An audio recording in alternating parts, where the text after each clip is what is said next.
पूर्वी लद्दाख में मिलकर काम करने को तैयार भारत की सख्ती के बाद चीन को आई अकल। पूर्वी लद्दाख में भारत की तोड़-टूट पर चीन से अपने तेवर बदलने शुरू कर दिए हैं।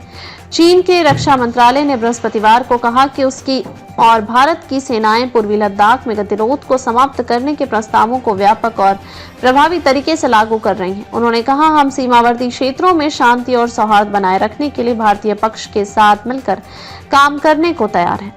चीन के रक्षा मंत्रालय के प्रवक्ता वरिष्ठ कर्नल वुई कियान ने यहां एक मीडिया ब्रीफिंग में पूर्वी लद्दाख सेक्टर में स्थित के सामान्य होने से जुड़े एक सवाल का जवाब देते हुए कहा, वर्तमान में चीनी और भारतीय सेनाएं सीमा क्षेत्रों से संबंधित प्रस्तावों को व्यापक और प्रभावी तरीके से लागू कर रही हैं। बता दें कि भारत और चीन ने पिछले साल के अंत में देपसांग और डेमचोक से सैनिकों की वापसी के लिए एक समझौते को अंतिम रूप देने के बाद यह सैनिकों की वापसी की प्रक्रिया पूरी कर ली है।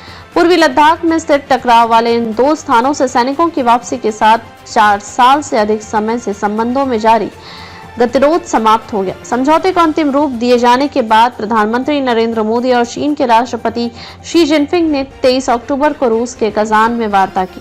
बैठक में दोनों पक्षों ने विभिन्न वार्ता तंत्रों को बहाल करने का निर्णय लिया था। इसके बाद राष्ट्रीय सुरक्षा सलाहकार अजित डोभाल और चीन के विदेश मंत्री वांग यी ने पिछले साल 18 दिसंबर को बीजिंग में 23वीं विदेश प्रतिनिधि एसआर स्तर की वार्ता की। विदेश सचिव विक्रम मिस्त्री ने 26 जनवरी को चीन की राजधानी की यात्रा की थी और अपने चीनी समकक्ष सून वेईदोंग के साथ बातचीत की।